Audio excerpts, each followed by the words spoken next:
মকর সংক্রান্তির অনেক অনেক প্রীতি শুভেচ্ছা ভালোবাসা সবাইকে। আজকে মকর বানাবো, তার জন্য দেখুন এই যে আতপ চালের চাল গুঁড়ো নিয়েছি, সব রকম ফল কেটে নিয়েছি, আদা কোচানোও আছে, এই যে দুধ আর এই যে ঘি আর এই যে খেজুর গুড়।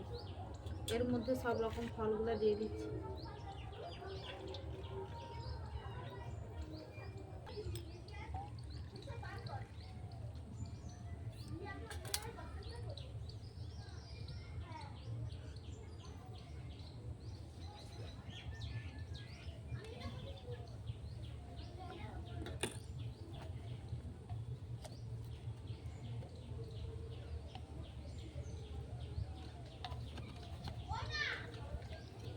ভালোভাবে মাখিয়ে নিই।